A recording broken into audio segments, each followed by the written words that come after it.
Oke, baik. Assalamualaikum warahmatullahi wabarakatuh. Hari yang baik dan kebaikan untuk kita semua pada hari ini di tengah-tengah kegiatan kita, di mana ini WCP yang kedua, sudah kedatangan orang yang luar biasa. Sudah dihadir dengan tiga, ada Pak Ruli Karitas Indra Prahmana. Saya sedikit akan membacakan CV, walaupun setelah dicari-cari cukup susah gitu ya. Beliau lahir di Medan 24 Januari 87 dan tidak boleh disanggah lagi, dan itu sudah pasti ya Pak ya. Di mana untuk karir beliau sangat luar biasa. Untuk Scopusnya ada 66 dokumen H-Index 17, ini sangat prestis sekali untuk ditularkan ilmu-ilmunya kepada kami semua, terutama dalam program WCP ini.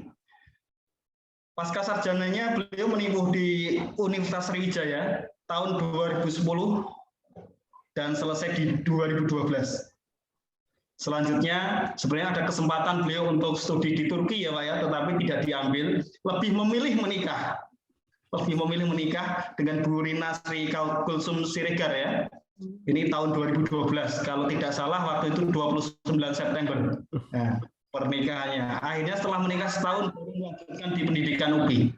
Nah, di 2013 ya Pak ya, 2013 melanjutkan UPI dan kurang dari 3 tahun lulus. Nah, saya melihat riwayat Pak Ruli ini S1-nya kurang dari 4 tahun, S2-nya juga sangat cepat, dan S3-nya juga sangat cepat. Ini menjadi inspirasi juga.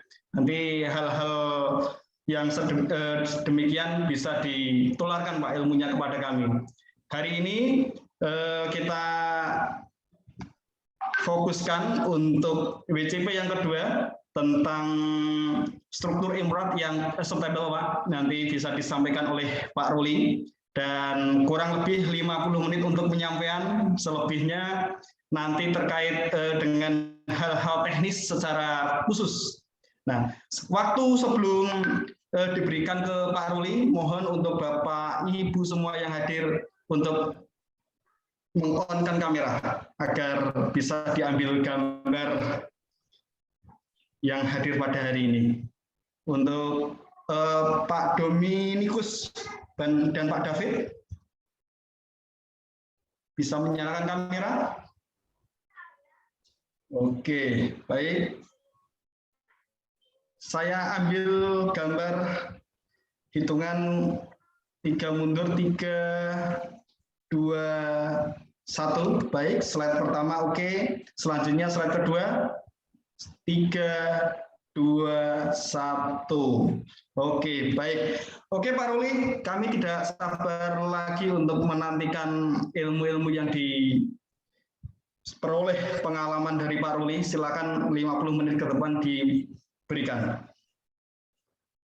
Oke, terima kasih atas kesempatan yang diberikan. Bismillahirrahmanirrahim. Assalamualaikum warahmatullahi wabarakatuh. Alhamdulillahirrabbilalamin. Wassalatu wassalamu ala asrofil anbiya wal mursalin wa ala alihi wa sahbihi ajma'in. Asyhadu an la ilaha illallah, asyhadu anna Muhammadar Rasulullah. Allahumma sholli ala sayyidina Muhammad wa ala ali sayyidina Muhammad.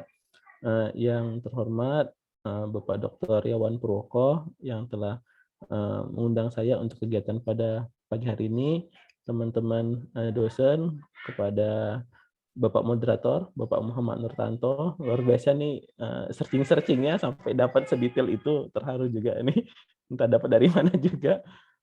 Terima kasih banyak. Dan moga-moga pada pagi hari ini kita sifatnya sharing ya, sharing sharing pengalaman saja gitu, sharing pengalaman terkait dengan apa yang pernah atau telah saya lakukan, dan nanti kita sama-sama belajar lah, nanti mantau ada hal-hal yang saya belum bisa atau nanti bisa dikonfirmasi sama teman-teman, nanti kita bisa sama-sama belajar. Tapi pada prinsipnya di sini kita apa ya, berbagi saja gitu ya, berbagi, apa namanya, bertukar pengalaman dan yang apa namanya, terpenting itu ya sama-sama belajar untuk berproses dalam hal ini kaitannya dengan publikasi gitu mungkin ya. Oke, ini suara apa ya? Oke, terima kasih banyak. Oke, di sini saya akan coba sharing sebentar, mohon izin share screen. Oke. Coba kita lihat. Untuk settingan sistem.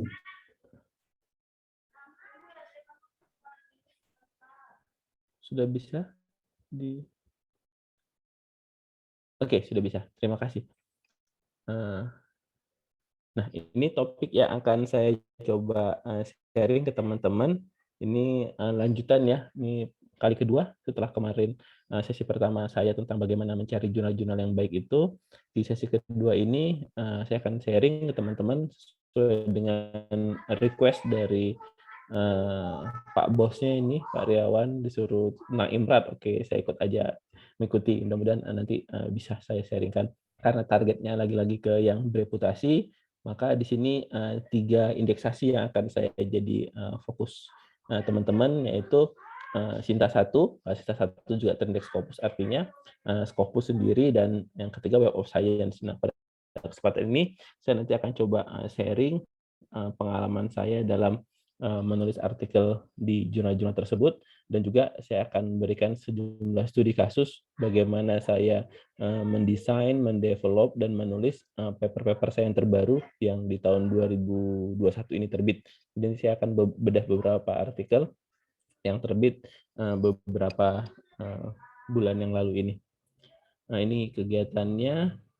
Nama panjang saya Saragi. Oke, untuk konten bahasannya saya bagi menjadi 4 item. Yang pertama, bagaimana cara atau style saya dalam menulis, dalam mengkonstruksi suatu artikel.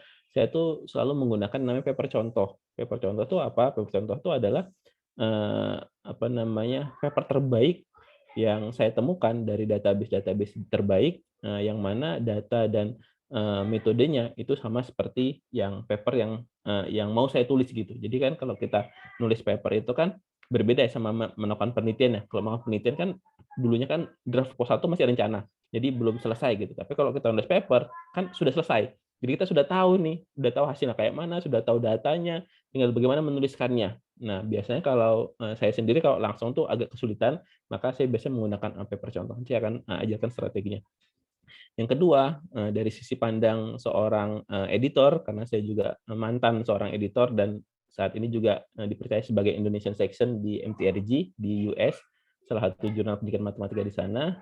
Dari sudut pandang seorang editor dan sudut pandang seorang reviewer, dan ya alhamdulillah saya juga sebagai reviewer di beberapa jurnal internasional. Saya akan sharing ke teman-teman bagaimana saya memandang dan SOP-nya gitu. Ketika kita juga terlibat kan kita biasa ada persamaan persepsi ya dalam mereview suatu artikel. Jadi ada 3 poin penting ini yang dijadikan penilaian awal suatu artikel, approved atau diterima atau ditolak atau dilanjutkan ke proses selanjutnya. Ini nanti akan saya sharing ke hal itu dan bagaimana menuliskannya. Dan yang ketiga baru kita masuk ke imratnya gitu. Apa itu ya? Introduction sama method. Nah, introduction itu buatlah yang powerful gitu. Bagaimana cara nanti akan saya sharingkan, dan metode penelitian itu kata kuncinya ada struktur. Jadi harus terstruktur. Jadi nanti kita akan berikan studi kasus bagaimana membuat metode penelitian itu yang terstruktur. Dan yang terakhir tentang bagaimana RD-nya ya, IMRAD kan, RAD-nya, Result and Discussion. Bagaimana kita menginterpretasikan dan mendiskusikan data dari penelitian kita gitu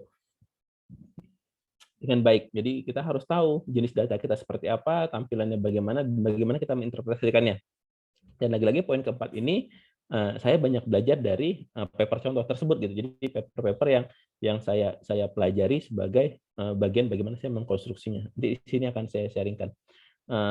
Sejumlah hal ini sebenarnya sudah saya rangkum dalam buku saya tersebut gitu, artikel ilmiah yang baru terbit tahun ini. Jadi kalau teman-teman nanti tertarik pengen tahu lebih detail bisa bisa lihat di sana. Dan ini supervisor saya tadi Pak Muhammad Nurtanto, biar sekalian kenalan. Ini Profesor Julkardi. Dia supervisor saya ketika master dulu, yang membuat saya menjadi seperti sekarang ini ya banyak kontribusi beliau gitu. Saya bisa selesai 1,5 tahun dengan predikat yang cukup menggembirakan. Alhamdulillah. Jadi predikannya bukan cum laude Pak Nurtanto, tapi predikannya summa cum laude. Itu suatu kebanggaan tersendiri. Wah, ternyata saya pernah merasakan hal itu gitu. Dan saya sadarnya baru di UAD Pak. Jadi pas buka-buka berkas gitu, ada ijazah. Itu kan pas mau scan-scan, ada kata-kata itu gitu. Terharu aja gitu, saya pernah berada di posisi itu. Dan semua ya kontribusinya salah satu dari beliau. Kita kan bahas satu persatu, mulai poin pertama tentang bagaimana mencari suri tauladan. Nah, suri tauladan di sini dalam artian ya artikel terbaik yang kita punya agar kita jadikan dia sebagai guru terbaik kita. Nah, saya menggunakan istilah amati, tiru, dan modifikasi. Apa ketiga hal tersebut akan saya coba bahas satu persatu. Tapi sebelumnya ini disclaimer buat teman-teman juga, ya saya yakin dan percaya tiap orang tuh punya style menulis yang berbeda-beda ya. Bagaimana tadi Pak Riawan ceritakan, Pak Nurtanto juga ya jauh lebih hebat gitu ya. Publikasinya juga luar biasa outstanding gitu kan. Pasti punya style tersendiri dalam menulis gitu ya, punya cara tersendiri. Nah, bagi saya tidak ada cara yang salah gitu. Yang salah adalah orang yang tidak memaksimalkan cara yang telah dia buat gitu. Ketika dia sudah mendesain cara dia, ya tinggal itu dimaksimalkan. Dan mana yang paling nyaman, ya itu yang teman-teman lakukan. Saya punya profesor ketika saya di Belanda kemarin, Profesor Jan Dilangnya itu bilang katanya, ya setiap cara itu tuh baik dan benar adanya. Kata kuncinya ada ya you must believe kan. Kamu harus percaya dengan cara tersebut gitu. Itu aja, simpel itu sih sebenarnya. Jadi apa yang akan saya sharing di sini juga ya belum tentu terbaik juga gitu. Teman-teman punya style masing-masing. Ini sekedar sharing saja. Kalau teman-teman rasa ini baik ya monggo silakan dilanjutkan. Kalau dirasa itu kurang baik ya mungkin teman-teman punya cara yang lebih baik lagi. Apa tahapan saya? Yang pertama adalah saya mencari paper contoh. Jadi paper contoh itu adalah paper yang data dan metode penelitian itu sama dengan yang kita punya. Sebagaimana saya bilang di awal tadi, kita kan kalau menulis paper, saya tidak pernah tahu orang nulis paper, tapi penelitiannya belum selesai. Itu gimana caranya ya? Pasti kan orang nulis paper kan penelitiannya sudah selesai. Penelitian sudah selesai, sudah tahu kesimpulannya, sudah tahu datanya, sudah tahu datanya mau diapain, sehingga dapat kesimpulannya. Tapi itu kan masih draft kasar, masih apakah berupa laporan, apakah masih berupa oret-oretan gitu. Nah, itulah yang akan dikonstruksi menjadi sebuah artikel. Nah, kalau saya biasanya saya cari paper terbaik. Saya biasanya pakai database Science Direct atau nanti pakai Google Scholar, terserah teman-teman pakai yang mana. Terus pakai kata kunci sesuai target kesimpulan yang saya punya, cari keluarlah banyak itu kan. Nah, setelah banyak ya saya koleksi dulu, saya koleksi beberapa. Teknik saya adalah saya baca skimming aja. Saya baca judul sama abstraknya. Ketika saya baca, ini kayaknya papernya aku banget ini, aku simpen dulu. Simpan. Makin sedikit kan? Makin sedikit baca lagi, lebih detail sampai dapat. Yang pertama tadi kan skimming ya. Hanya baca judul abstrak biasanya. Judul abstrak, dapat beberapa koleksi, setelah itu baru baca detail sedikit tersebut. Ketika setelah dibaca detail, baru kita bisa merasakan. Ketika kita baca itu, ini kayaknya nih papernya ini aku banget ini. Ini sesuai banget dengan yang penelitianku kemarin gitu. Nah, ketika sudah dapat itu, maka langkah berikutnya adalah kita mulai mengkonstruksi artikel kita. Kita mengkonstruksi artikel kita, tapi paper contoh tadi sebagai pakemnya gitu. Itu akan lebih enak. Bagaimana dia menceritakan abstraknya, bagaimana dia menceritakan introduction-nya, bagaimana kita menceritakan metodenya. Yang paling penting adalah bagian ketiga sama keempat tadi, metode sama result and discussion. Itu yang paling penting. Bagaimana dia menginterpretasikannya gitu. Nah, kalau kita yang kayak saya masih awam begini, ketika saya mau langsung menulis gitu, saya masih mau bingung, ini mau kemana ini? Bagaimana sih menampilkannya? Bagaimana sih struktur metodenya gitu. Tapi ketika kita punya paper contoh tadi, wah itu enak banget.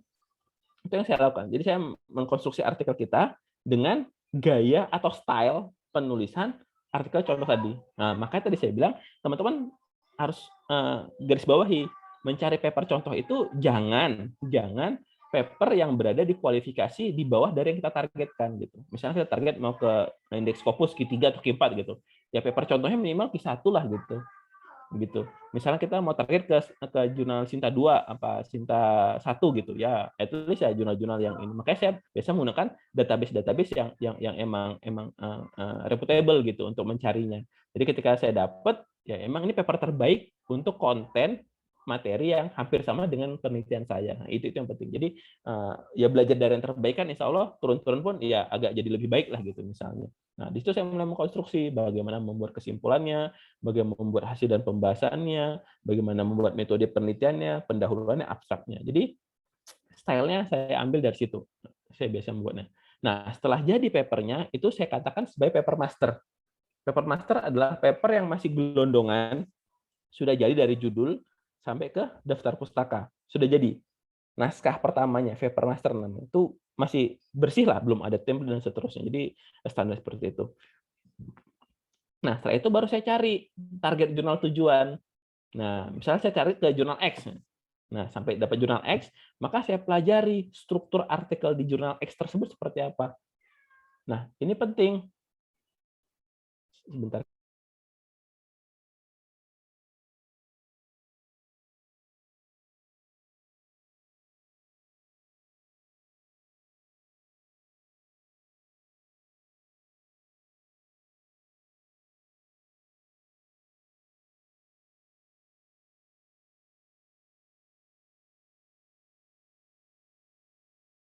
Oke, kita lanjutkan. Jadi setelah tadi kita dapat jurnal target kita, misalnya jurnal X gitu ya, maka kita baca 2-3 paper terbaru ya, di edisi terbaru kita baca bagaimana struktur artikel di jurnal tersebut gitu.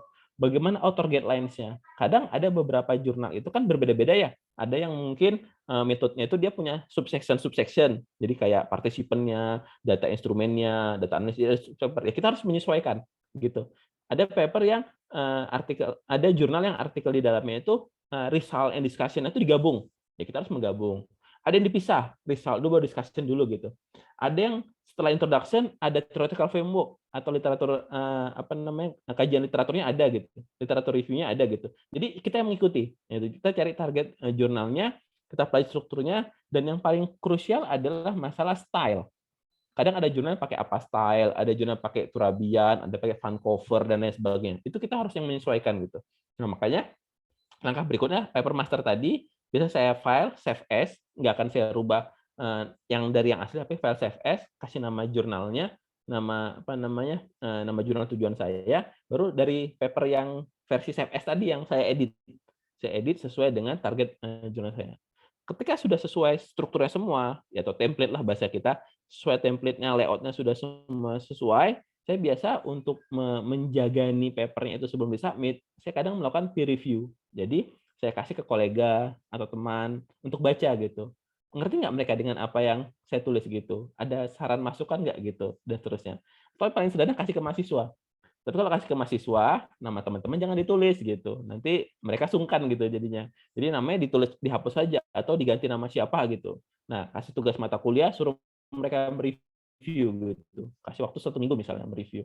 Review, komentar bla bla bla. Jadi setelah minggu depan suruh mereka presentasi.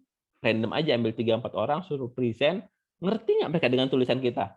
Kalau aja mereka nggak ngerti, wah berarti ada yang salah ini. Apa yang mesti diperbaiki gitu. Jadi seri terendahnya di level mahasiswa. Jadi apakah dia bisa mengambil apa yang kita maksud dari artikel tersebut atau bagaimana. Nah, itu penting. Jadi jangan teman-teman tuh jangan buru-buru gitu. Maksudnya ketika paper selesai, jangan langsung ujuk-ujuk nyari target jurnal mana langsung submit, jangan gitu. Saran saya sih lakukan peer review dulu. Apakah kolega, ke teman gitu atau ke mahasiswa lah yang paling enak. Karena kan mahasiswa kan bisa diintervensi ya.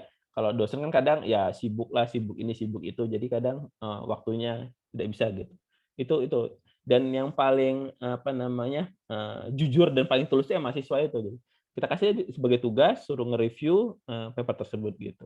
Nah, itu biasa saya lakukan. Jadi sebelum submit, setelah papernya sudah jadi, saya preview dulu ya. Ya lebih baik mundur beberapa langkah ya, 2-3 minggu, setelah itu baru kita revisi dan kita submit ke jurnal target kita. Nah, itu kira-kira gambaran awal struktur saya menulis artikel. Oke, sekarang yang kedua adalah bagaimana kesan pertama seorang editor dan reviewer. Nah, apa itu? Jadi ada tiga poin tadi yang saya bilang. Pertama adalah title, judulnya. Kedua adalah abstrak. Yang ketiga adalah kesimpulan. Jadi, saya harapkan teman-teman tuh bisa memberikan perhatian lebih terhadap tiga hal ini. Karena sebagaimana teman-teman tahu kalau jurnal-jurnal yang sudah level-level internasional itu artikel yang masuk ke jurnalnya itu banyak sekali gitu. Dan editor itu ya tidak punya banyak waktu gitu untuk membaca satu persatu. Maka dia seperti saya bilang tadi, mereka skimming aja. Scanning, skimming, title, abstract, conclusion. Menarik nggak? Kalau nggak menarik ya udah langsung reject. Jadi kalau teman-teman kadang dapat email kata-katanya template dalam artian tidak sesuai dengan fokus and scope atau bahasa Inggrisnya terlalu apa bla bla itu sebenarnya template gitu. Intinya ketika teman-teman baca itu nggak sesuai dengan paper teman-teman gitu, nggak ada konten yang dibahas tuh berarti itu template. Artinya apa? Itu saya dapat ilmu itu dari Profesor Chandima Gomez dari Sri Lanka pas beliau ngasih lecture di UAD itu sehari itu high index-nya 30-an nih, terlaluan. Jadi citasinya itu sampai ribuan di Scopus. Jadi bukan Google Scholar ya, di Scopus ya, bukan Google Scholar. Jadi sampai 30-an. Nah, beliau bilang itu artinya itu bahasa sederhana kalau bilang paper kita tuh jelek gitu. Tapi kan mereka nggak enak yang ngomong gitu ya, makanya biasa dibilang tuh ya tidak sesuai fokus and scope atau tidak sesuai ini gitu. Padahal kan apa yang tidak sesuai fokus and scope orang jurnal pendidikan matematika, paper kita pendidikan matematika gitu, scope yang mana lagi gitu. Tapi itu ya bahasa sederhana kalau paper kita itu ya kurang baik lah gitu. Jadi ditolak. Jadi mohon tiga hal itu kasih perhatian lebih. Kenapa? Karena kalau kita sudah lolos dari mata editor, udah lolos nih ya tahap pertama itu biasanya ya mau 80% itu bisa keterima gitu. Jadi makanya kasihlah perhatian lebih terhadap tiga hal ini gitu. Oke. Sekarang bagaimana cara menuliskannya? Nah, kita akan bahas dari judul. Nah, judul artikel itu kalau versi saya ya, itu harus efektif, efisien, dan yang terpenting itu harus eye-catching gitu. Jadi buatlah judul-judul itu yang tidak template lah gitu, tidak apa ya, tidak pasaran gitu judulnya itu. Jadi kita punya attracting tersendiri terhadap paper-paper kita gitu, punya style tersendiri terhadap artikel-artikel kita. Nah, itu penting gitu. Jadi ketika judulnya pasaran tuh editor gini lagi. Misalnya analisis lagi, improving lagi, developing lagi misalnya gitu. Apa yang di-developing gitu, apa yang di-increasing gitu, apa yang di-implementing gitu misalnya. Jadi ya gitu-gitu aja gitu. Malah kadang saya pernah baca tuh bilang pengembangan pakai development. Nah, development kayaknya lucu lah kalau judul pakai kata development gitu. Jadi itu hal-hal seperti itu tuh malah kadang saya tuh kalau baca paper-paper luar itu mereka tuh kok bisa keren-keren gitu buat judul tuh. Apa ya, apa bertapa dulu atau gimana gitu. Jadi saya punya kakak kelas tuh, Mbak Cynthia Revina, mungkin ada yang kenal teman-teman. Itu dia paper dia yang tembus di apa namanya IJM EST itu yang di Springer itu, dia bilang judul paper gini, how the same flower grow in different soil. So sweet kan ya. Bagaimana bunga yang sama tumbuh di tanah yang berbeda. Itu judul paper gitu. How the same flower grow in different soil. Itu di Q1 tuh, jurnalnya Springer. Ternyata tuh papernya tentang ini, implementasi RME, Relation Management Education, in Jakarta dan di Utrecht, Belanda. Jadi the same flower-nya itu RME-nya gitu. Different soil-nya itu ya tanah Belanda dan tanah Jakarta gitu. Tapi kan judulnya so sweet banget ya. How the same flower grow in different soil. Itu cakep banget. Jadi itulah contoh tuh nggak tahu mereka tuh apa ya? Ya tadi mungkin kasih perhatian lebih gitu. Gimana judul tuh benar-benar meng-attract gitu. Atau papernya Kunografi Meyer itu. Mungkin kalau orang RME tahu tuh. Judul papernya How Concrete is Concrete. Karena jadi How Concrete is Concrete gitu. Jadi judul-judul seperti itu, ini kayaknya apa ya? Yang nggak tahu lah bagaimana mereka bisa mendapatkan judul-judul keren seperti itu. Jadi sering-sering lah teman-teman baca-baca paper yang sesuai bidang teman-teman itu nanti akan terbentuk lah pola-pola bagaimana menulis judul yang baik. Ini beberapa contoh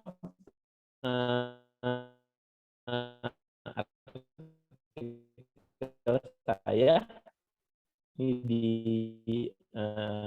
yang saya bilang tadi MTRJ ini saya terbit kemarin di edisi Spring 2021 judul era Problems and Solution. Jadi kira-kira jadi soalnya kita pakai di Manokwari di Papua selama masa pandemi. Bagaimana apa namanya instruction di sana. Problems and Solution. Itu judulnya. Dan tanpa disangka, alhamdulillah di volume summer-nya paper saya publish lagi di sana. Lebih tepatnya paper mahasiswa saya sih.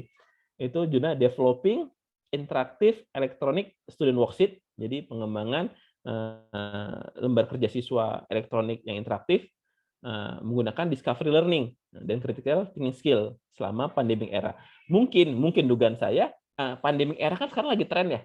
Title tentang pandemi COVID-19 kan lagi tren. Saya menggunakan istilah itu gitu yang saya angkat, dan alhamdulillah tadi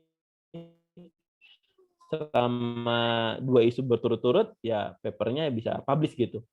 Nah, ini edisi 2021 ya, volume 31, 13 nomor 2. Nah, pasca saya publish berturut-turut ini, terus langsung chief editornya si Prof. Broni itu kontak saya gitu. Kan saya sering beberapa seminar kan saya suka promote jurnal ini gitu. Promote jurnal ini dan emang di sini gratis, jadi Q4 gratis, nggak bayar Rp1 pun. Terus si Broni itu kontak saya, mau nggak saya di-invite jadi editor di sana untuk Indonesian section. Ya saya bilang mau banget lah gitu kan. Itu kan opportunity yang luar biasa. Ternyata banyak sekali orang Indonesia yang sampai paper di sana gitu. Makanya dia butuh orang Indonesia untuk melihat bagaimana perspektif riset di sana gitu. Dan alhamdulillah ya tadi selain di-invite, saya langsung dikasih satu isu. Saya disuruh handle satu isu tentang Indonesian section. Jadi insya Allah dalam waktu dekat akan ada publish spesial isu di jurnal ini yang ngomongin bagaimana pendidikan matematika di Indonesia gitu. Jadi itulah beberapa opportunity yang kita bisa dapat ketika kita bisa publish di jurnal-jurnal yang baik seperti ini. Ini di Amerika ya, di New York University New York apa nama kampusnya? New York City University gitu-gitulah pokoknya. Dan paling capek itu ya karena perbedaan waktu ya. Jadi kan kita rapat tuh setiap hari Sabtu jam 8 pagi di sana. Di sini jam 7 malam. Jadi setiap malam Minggu saya ngeditnya sama mereka gitu ya. Ngedit tiap malam Minggu tuh sama tim editornya ya rapat. Ya lumayan lah belajar bahasa Inggris juga dan ya melihat bagaimana paradigma mereka dalam melihat suatu tulisan.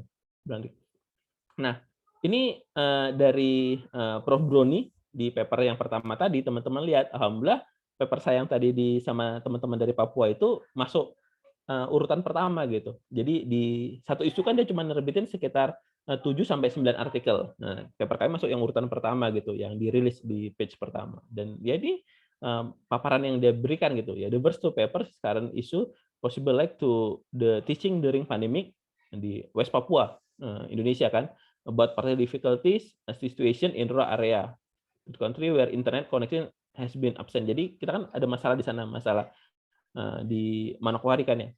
Dan di sini the author purpose blending learning, dia bisa ngomong ini gara-gara apa? Ya gara-gara kan dia tahu judul sama abstrak kita kan gitu. Ini editor report dari si Broni. Broni ini adalah chief editor dari jurnal tersebut. Dan ini yang membuat saya terharu nih yang baru rilis kemarin. Ini editorial board dari si Marga Rosa atau Margaret biasa kita bilang. Dia ini managing editornya. Kenapa saya bilang menarik? Kalau ini dia masuk urutan ke-8 dari 9. Jadi lumayan lah, ada satu di bawahnya gitu. Ya, biasalah ini kan tulisan mahasiswa. Kalau tadi kan tulisan dosen-dosen gitu ya. Makanya dapat peringkat pertama. Nah, di sini dia bilang ini Marvilina ini anak bimbingan saya. Yang menarik itu ini dia bilang, it is really joyful katanya. Jadi it's really joyful to see how creative process repeat bla bla bla. Jadi dia sudah kasih attention lebih ya terhadap paper kita gitu. Itu merupakan apa ya? Ya kebahagiaan tersendiri lah bagi kita penulis ketika artikel kita tuh benar-benar diapresiasi sama editor dari jurnal tersebut. Oke, ini selanjutnya ini salah satu paper saya yang masuk di JMA tahun 2021 kemarin edisi Januari. Ini di JMA, ini di Q2. Judulnya Ethnomathematics, sekarang lagi tren ya di Indonesia, Peranata Mangsa System and the Birth Death Ceremonial in Yogyakarta. Jadi apa etnomathematics yang bisa dieksplor? Yaitu sistem peranata mangsa dan the Birth Death Ceremonial in Yogyakarta. Judul paper pertamanya ini adalah, judul pertamanya itu Mathematics Modeling in Yogyakarta, nggak salah. Iya, Mathematics Modeling in Yogyakarta. Lebih kurang seperti itulah paper pertamanya. Cuman ya dihabisin lah. Ini paper ini tuh saya dapat berapa ya? Sekitar 9 reviewer kalau saya tidak salah. 9 reviewer, submit sekitar bulan Juni apa Mei gitu ya. Hampir 6 bulan lah sampai papernya dinyatakan accepted. Ini kita collab sama 2 orang pakar etno dunia, si Milton Rosa sama Daniel Craig Ore. Ini juga saya ajari teman-teman strateginya. Bagaimana mereka berdua bisa terlibat di dalam artikel ini kan? Itu suatu apa ya? Ya gimana gitu ya. Saya pribadi pada saat itu diajari sama mungkin ada kenal Pak Tole ya, Pak Tole Sutikno di UAD. Beliau bilang untuk tembus-tembus di jurnal-jurnal top itu coba collab sama orang-orang top yang di topik itu gitu. Jadi itu udah menambah nilai plus gitu. Dan bagaimana caranya adalah kita buat paper kita sebaik mungkin. Paper ini awalnya saya sama si Wahid Yunianto ini awalnya. Cuman kita nggak pede gitu. Ya saya siapa, si Wahid itu adik kelas saya kebetulan. Kok bahasa Inggrisnya bagus banget. Dia salah satu orang yang benar-benar mengkrit bahasa Inggris ini jadi aman lah. Dia tuh S2-nya 2 gitu. Satu di Utrecht, satu di London, UCL. Jadi nggak tahu kenapa nggak S3 ya, malah dia S2-nya 2 kali gitu. Nah, itu terus setelah papernya jadi, saya bilang tadi nggak buru-buru gitu. Ya kita tanda kutip ya minta peer review. Kita kasih ke Daniel, kita kasih ke Milton. Kebetulan saya kenal baik sama keduanya. Saya kirim, minta mereka untuk ngasih komentar, minta kasih review. Oke, ajar selesai. Ujung-ujungnya kita minta karena kontribusi mereka dalam mengimprove paper ini, memberikan masukan ini, mau nggak jadi co-author di paper ini gitu. Ya awalnya mereka keberatan awalnya karena ya mereka tidak berkontribusi apa-apa kan dalam artikel ini dan seterusnya. Terus saya bilang, ya kamu sebagai supervisor kami gitu, kamu yang mengomentari dan seterusnya sampai paper ini emang layak untuk kita submit gitu. Dan singkat cerita setelah beberapa kali berkirim email, berapa ya? Mungkin 2-3 bulan kayaknya proses itu sampai mereka setuju, akhirnya paper ini boleh disubmit gitu. Nah itu seperti itu. Sebelum ke Milton sama si Daniel, kita sebelumnya sama Profesor Furita dari University of Hawaii. Itu koleganya si Wahid. Kan awalnya saya bilang, gimana Hid? Kita siapa yang kira-kira bisa kita ajak collab chef? Kita bilang kan, ya aku ada kenal Mas katanya, Profesor Furita dari Hawaii. Dan kita kirim ke beliau. Oh, beliau ngasih komentar bagus banget. Wah, dikasih termasuk dia bilang di Hawaii itu ada namanya kalender Hawaii untuk para nelayan dalam menghitung hari dan seterusnya. Itu kan sama kayak Pranata Mangsa Sistem sama sebenarnya. Jadi coba ini sebagai data komparasi bla bla bla. Masuk. Nah, setelah oke, berapa kali bolak-balik, ujungnya kan sama seperti saya bilang tadi, kita tembak lah lewat si Wahid tadi. Mau nggak gitu kan collab di sini. Dia nggak mau. Dia bilang untuk itu ya mohon maaf katanya gini. Wah, ya udah langsung hopeless lah. Nah, setelah itu baru kita alihkan sih ke Milton. Jadi begitu kira-kira. Jadi nggak selamanya mulus ya. Jadi pertama sama si Furuta nggak bersedia, sama si Milton akhirnya bersedia dan alhamdulillah akhirnya paper ini bisa diterima. Selanjutnya ini paper baru terbit juga kemarin bulan Juli. Ini di Helian, ini di Elsevier. Ini paper pertama saya ini yang tembus di jurnal Elsevier. Ini di Q1. Ini sebenarnya project. Jadi project dari UAD bagaimana kita memberikan kontribusi pada masa pandemi ini gitu ya. Jadi kan banyak kan saya juga heran awal saya dilibatkan gitu dalam tim ini gitu karena project besarnya adalah kita mau membangun tower pemancar radio di salah satu daerah di Jawa Timur di Bawean yang mana di sana koneksi internetnya sulit lah gitu. Dan dengan adanya radio kita tuh bisa mengembangkan pembelajaran jarak jauh yang tidak terbatas dengan internet dan lain sebagainya. Kan radio kan nggak butuh semua itu gitu dan nggak butuh listrik juga gitu, bisa pakai baterai gitu kan ya. Dan saya dari sisi teoritisnya, jadi saya membangun bagaimana ada nggak teori yang bisa saya bangun berdasarkan pembelajaran seperti itu. Makanya muncul ini Community Radio Based Blended Learning Model. Itu term yang kita gunakan dan kemarin sudah dihakikan namanya. Nah, tinggal bagaimana saya mengkonstruksi framework-nya gitu. Makanya saya melakukan ini literatur review pakai SLR, systematic literature review. Jadi papernya seperti ini. Community Radio Based Blended Learning Model, a promising learning model in remote area during pandemic era. Alhamdulillah ini 5 kali review. Paper pertama itu belasan, review kedua jadi 20-an, 20-an lebih dikit, 20-an lebih banyak. Paper accepted-nya itu seingat saya kalau saya 39 halaman, jadi itu luar biasa nih perjuangannya. Jadi dari belasan menjadi 39 halaman. Yang bikin sakit hati adalah ketika paper ini terbit atau publish, jadinya setelah dikerjain sama orang Elsevier, maksudnya sudah di layout mereka lah, kan mereka punya layout sendiri ya, kan cakep ya layoutnya ya. Itu cuma jadi 10 halaman, sakit hati itu. 39 halaman cuma jadi 10 halaman gitu. Wih, ini layoutnya mereka tuh sangat-sangat minimalis sekali gitu ya. Jadi 39 halaman jadi cuma 10 halaman. Ini papernya. Gitu ya. Itu contoh-contoh judulnya. Dan ini apresiasi. Ini paper yang tadi yang di JMA, teman-teman lihat. Major revision. Ya, I don't care kalau saya bilang. Enggak apa-apa major revision, yang penting accepted kan ya. Mau tahu revisi mayor ya enggak apa-apa ya, juga berproses lah. Ini kan berapa kali revisi akhirnya diterima. Ini dari David Webb kemarin section editornya, first round decision-nya. Dan sini teman-teman lihat hasil reviewnya. Dia bilang the article is very interesting. However, ya enggak apa-apa walaupun namun, ya, tapi kan itu yang penting dia udah tertarik duluan kan ya. Dia sudah bilang interesting duluan gitu. Kalau however is recommended bla bla bla bla. Saya bersedia lah merevisi, mau sampai berapa kali revisi kan. Yang penting accepted lah. Kan itu yang pentingnya. Mau tadi dari belasan sampai 30 halaman enggak apa-apa gitu. Mau 2 kali, 3 kali, 4 kali, 5 kali gitu. Enggak apa-apa gitu. Yang penting diterima gitu ya, diterima gitu. Itu kalau saya prinsipnya seperti itu. Toh juga dalam proses itu kan paper kita jadi improving ya, jadi semakin bagus gitu. Dan banyakkan komentarnya kalau saya review tuh ya pertama dia memuji dulu gitu. Memuji dalam artian ya seneng ya kita, berarti ada hal menarik di paper kita gitu. Baru setelah itu ya mau dikata-katai terakhirnya tinggal revisi lah gitu intinya. Ini contoh yang dari Helion. Ini dari Catherine McNo, ini associate editornya di jurnal itu. Apa dia bilang komennya nih? Greeting and thank you for interesting submission. Oke, the topic is unique kata dia. Unik ya, itu kan berarti kan ada something new and something different kan yang dia berikan, yang kita berikan terhadap jurnal dia. And provides a nice addition kata dia to the growing literature around the COVID-19 crisis. However, terserah lah nanti pasti ada revisi kan ya, bla bla bla bla. Tapi intinya first impression mereka itu sudah membuat paper kita bisa lanjut. Nah, lanjut ke proses selanjutnya. Itu yang penting gitu. Nah, bagi saya itu yang penting. Dan jurnal-jurnal yang bagus itu atau yang baik itu, nah menurut saya ya, pengalaman saya itu tidak pernah tuh pertama submit langsung tiba-tiba accepted kata dia, accepted without revision gitu kata dia, atau accepted revision minor, cuma template-nya doang gitu. Itu ya hati-hatilah jurnal-jurnal seperti itu. Kalau jurnal-jurnal bagus itu sepengalaman saya, seperti yang saya share ke teman-teman ya, ini kan paper saya yang terbit di tahun ini ya, di 2021 ya. Itu apa ya? Dia sangat menghargai ide kita gitu. Nah, masalah setelah itu nanti ada revisi-revisi ya itu nanti selanjutnya. Ini baru revisi pertama nih. Saya bilang tadi ini ada 5 kali revisi untuk paper yang ini. Luar biasa nih perjuangannya. Nah, setelah judul masuk ke abstrak. Nah, bagaimana penulisan abstrak? Abstrak itu fokuslah pada latar belakang, tujuan, metode, instrumen, dan hasil penelitian. Jadi dia berupa rangkuman. Tapi rangkumannya kalau bisa komprehensif gitu. Jangan tiba-tiba, tapi lagi-lagi tadi tergantung jurnalnya. Teman-teman nanti bisa lihat style dari jurnal tertentu.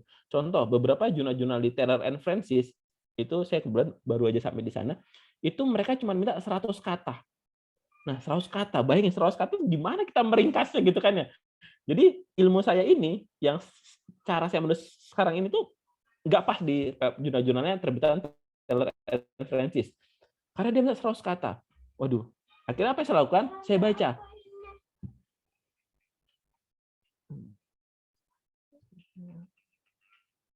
Nah, saya baca beberapa artikel yang sudah publish sana. Ternyata paper-paper yang publish sana itu mereka langsung ke tujuan.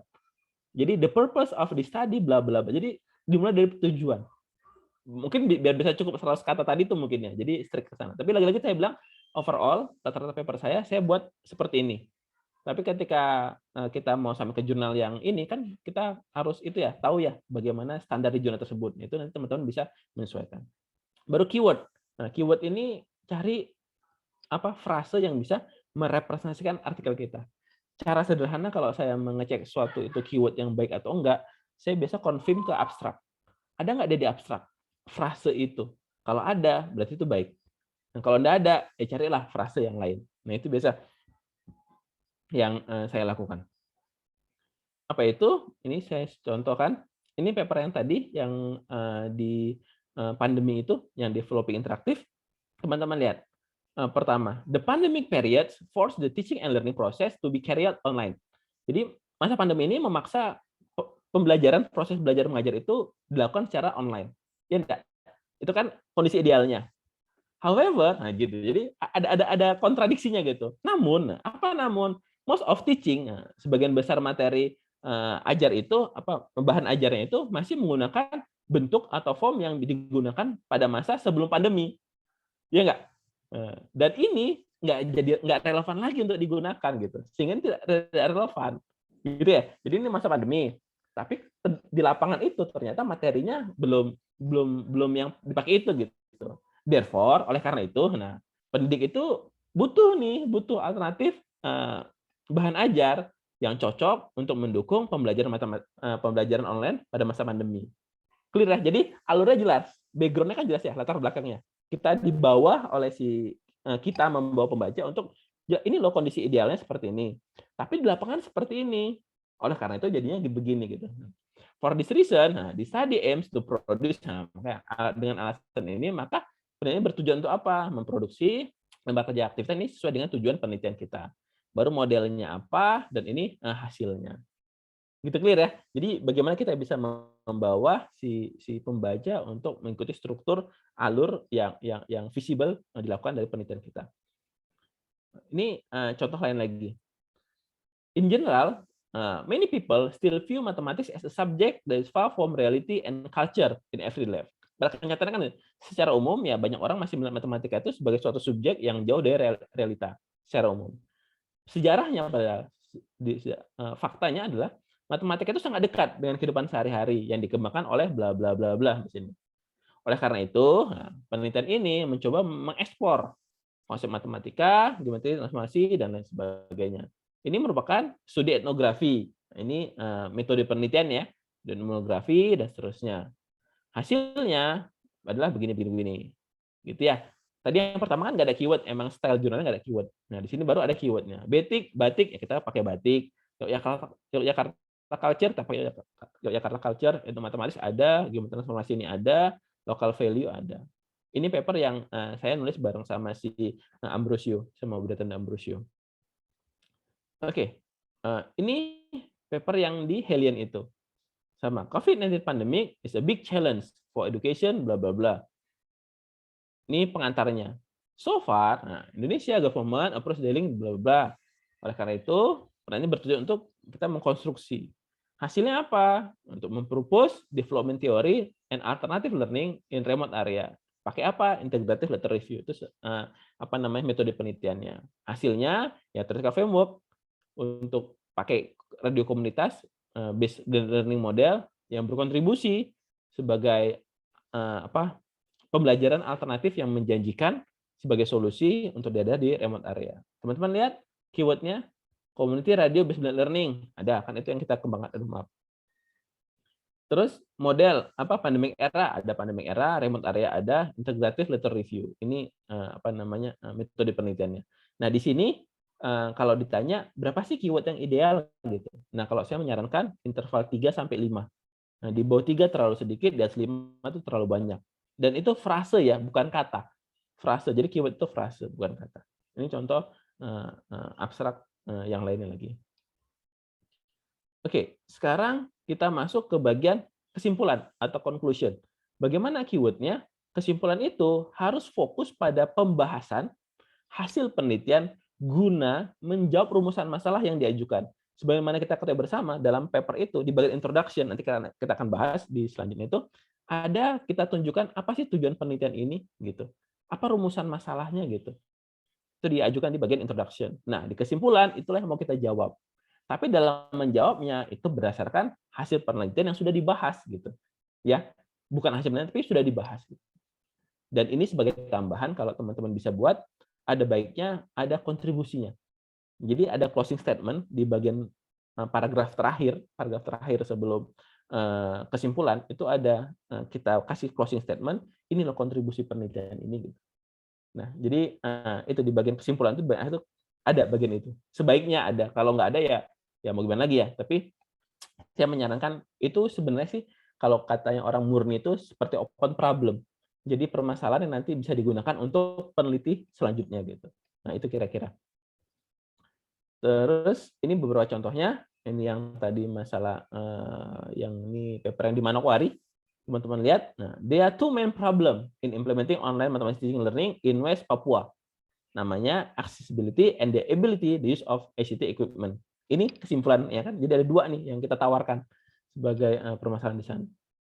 Terus ini apa istilahnya kayak suggestion untuk kedepannya. The government needs establish a national standard for online education, including improving teaching ability and learning tools. Ini kontribusi yang kita yang kita harapkan lah, suggestion saran untuk kedepannya. However, namun ya blended learning itu cukuplah untuk teman-teman diterapkan di Papua Barat gitu selama masa pandemi ini. Dari apa kita bisa bilang ini ya dari tadi hasil. Problemnya apa? Kan tadi kalau lihat judulnya kan bla bla bla problem and solution. Nah, problemnya 2 ini, solusinya pakai blended learning. Nah, itu kira-kira jadi kontribusi kita kelihatan di situ. Ini contoh kesimpulan. Ini contoh lain, ini yang tadi Pranata Mangsa yang sama si Wahid. Teman-teman bisa lihat langsung straight to the point. Yogyakarta culture includes mathematical modeling to determine seasons in the Pranata system and the birth date ceremonial. Jadi ini adalah kata-kata based on the result and discussion above, we conclude that titik 2, 1, 2, 3, 4. Nah, itu kan deskripsi lah, di tesis lah gitu ya, di disertasi gitu. Tapi kalau di paper langsung straight to the point. Apa kesimpulannya? Menjawab si rumusan masalah di awal. Ini juga the study has shown a rich culture containing mathematical modeling which are potential. Nah, ini kan kontribusi ya, to be used in the learning mathematics topic such as pattern, modulo, and number sense. Nah, ini baru kontribusi kita atau open problem untuk penelitian berikutnya adalah is expanded to be a reference for educators in Yogyakarta to improve students' understanding and relations of mathematics and their culture and life. Jadi ini kontribusi yang kita berikan. Kalau bisa ada di dalam closing statement kita. Yang lainnya ini kan hasilnya tadi ya, untuk menjawab si rumusan masalah tadi. Nah, ini contoh paper yang di Helian tadi. Seperti yang saya bilang tadi ya, itu sampai 5 kali revisi ya. Awalnya itu konklusinya cuma minimalis gini saja awalnya gitu. Jadi ini kontribusi yang kita berikan adalah there's alternative solution to learning in remote area with lack of internet access, namely the community radio-based blended learning model. Utilize a radio network of 4 learning activity. This learning can be implemented by collaborating community radio with teachers, students, and students guardians. Selanjutnya dan seterusnya. Ya, ini kesimpulannya. Namun di jurnal itu dia minta limitasi gitu, biar kita tidak kalau enggak nanti mungkin habis itu kata dia bisa jadi 40 halaman, 50 halaman katanya, enggak selesai papernya nanti gitu ya. Jadi harus dibatasi kata dia. Makanya di sini dibatasi biar sejumlah keterbatasan dalam penelitian ini. Ini kita tulis aja ya. As a result, we have exclude. Nah, jadi kita membuang literatur yang tidak kita mendiskusikan terkait masalah radio komunitas, sintaks blended learning dalam penelitian ini. Namun kita juga mengklaim ya, the emphasis of literature that supports the constructed learning model has been through examined in the study. Ini penekanan terhadap riset kita.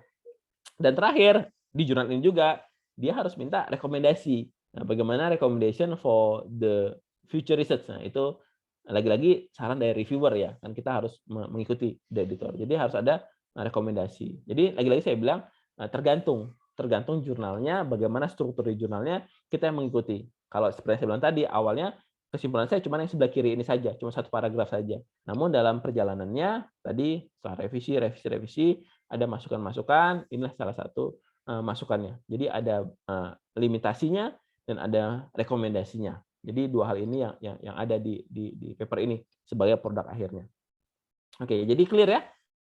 Jadi 3 item ya. Pertama tadi abstrak, judul pertama, kedua abstrak, yang ketiga adalah kesimpulan. Oke. Selanjutnya adalah bagian ketiga. Apa itu imratnya tadi? Introduction and method. Kita bahas 2 dulu. Pendahuluan itu seperti apa? Harus powerful. Metode itu harus apa? Harus terstruktur. Ya, jadi 2 kata kuncinya. Pendahuluan harus powerful, metodenya harus terstruktur. Maksudnya seperti apa? Ini akan saya coba bahas satu persatu. Yang pertama adalah pendahuluan. Pendahuluan itu harus fokus pada menceritakan mengapa dan urgensi dari penelitian ini dilakukan. Nah, itu penting ya. Jadi harus ada kedua hal itu gitu. Ngapain sih melakukan penelitian ini? Apa sih urgensinya gitu? Itu yang pertama. Dan untuk kedua hal tersebut harus didukung oleh hasil penelitian sebelumnya yang relevan, plus kajian teori yang mendukung, dan ada closing statement terkait masalah apa? Tujuan atau rumusan masalah. Itu masalah style ya. Mau pakai tujuan boleh, pakai rumusan masalah boleh. Tapi harus state di pendahuluan. Kita mau ngapain sih gitu? Yang nantinya dijawab pada bagian kesimpulan. Seperti tadi saya bahas di awal tadi. Jadi kedua hal ini harus saling berkorelasi. Oke. Nah, selanjutnya, ini saya ambil contoh. Ini saya tidak buat semua pendahuluannya. Saya hanya capture sebagian saja. Ini teman-teman bisa lihat di sini. Ini salah satu paper yang mana nih? Oh, ini yang masa pandemi di Papua. Teman-teman lihat, ini sejumlah literatur yang saya gunakan. On the other hand, this pandemic has been influenced Indonesian aspect, including education, itu kata Hamid. Direct impact of teacher, school, student, and parents, itu kata Giliang. A face-to-face learning system, itu kata si Otto. Ini yang merupakan sejumlah literatur yang saya gunakan dalam mengkonstruksi apa pernyataan yang mau saya bangun. Ya, jadi padahal saya cuma mau bilang ini. Saya mau bilang ini. Therefore, teachers and students have to change and adapt to the learning models and tools to carry out the online learning process correctly. Saya cuma mau bilang itu sebenarnya sebagai closing statement saya. Tapi untuk membangun itu, saya butuh beberapa literatur pendukung di atasnya. Gitu ya. Jadi jangan introduction itu isinya tulisan semua, tidak ada rujukannya. Nah, itu yang akhirnya menjadi apa? Menjadi opini gitu. Bukan menjadi suatu karya ilmiah. Baru ini bagian akhirnya saya turunkan di bawahnya lagi. Inilah misalnya urgensi dari penelitian saya. Ini udah mau masuk terakhir nih yang saya capture. Terdapat beberapa permasalahan untuk daerah di rural area, termasuk Manokwari ya di Papua Barat. Ada limitasi infrastruktur, ICT, guru, siswa, ada macam-macam lah masalahnya. Ini urgensinya. Ini lagi saya kotakin lagi. Oleh karena itu, ini yang mau kita kasih solusi. Kenapa ini penting? Ya, selanjutnya teacher have give some assignment, student, dan seterusnya. Nah, dan ini adalah paragraf terakhir. Ini paragraf terakhir di bagian introduction. Ini merupakan rangkuman. Nah, ini lagi saya bilang, ini saya dapat ilmu ini dari Prof siapa ya? Saya lupa. Saya pernah ikut lecture-nya beliau, dan ini saya implementasikan di paper-paper saya sejak 2020 ke 2021, dan alhamdulillah beberapa approval gitu. Tapi kalau teman-teman baca paper saya di bawah tahun 2020, mungkin belum ada style seperti ini gitu. Jadi ya saya juga terus belajar, jadi bisa improving diri. Jadi ada kayak resume. Jadi di paragraf terakhir itu saya biasa buat ada closing statement, itu sifatnya resume. This paper, 5 main topics we'll discuss. First, second, third, dan seterusnya. Jadi ada resume-nya gitu. Nah, ini yang bisa saya lakukan di paper saya yang terbaru. Ini contoh lainnya lagi, teman-teman bisa lihat, exploring model Indonesia has been documented by some researcher. Siapa saja? Abdullah. Siapa lagi? Kusuma Dewanto, dan lain-lain. Siapa lagi? Risdianti, Lestari, Irawan, Pramudita, dan lain sebagainya. Terus ada gap. Nah, ini data-data yang ditunjukkan tujuannya buat apa? Untuk menunjukkan gap-nya gitu. Dari literatur yang sudah ada. Selama ini yang sudah pernah meneliti tentang eksplorasi itu ya si fulan ngomongnya begitu-begitu gitu. Itu konstruksinya. However, namun baru sedikit nih yang ngomongin tentang masalah culture sebagai terus di Yogyakarta. Oleh karena itu, ini baru masuk ke urgensi kita gitu, tujuan penelitian kita gitu. Udah cara membawanya. Ini masih ngomongin introduction. Ini lagi-lagi closing statement-nya. Sama seperti yang pertama, cuman dengan style bahasa yang berbeda. Apa? The next section explain the methodology, how the data was collected, dan lain sebagainya. Ini paragraf penutup pada bagian introduction. Kalau teman-teman baca beberapa artikel saya yang terbaru itu, saya selalu ada buat kayak resume. What next? Gitu.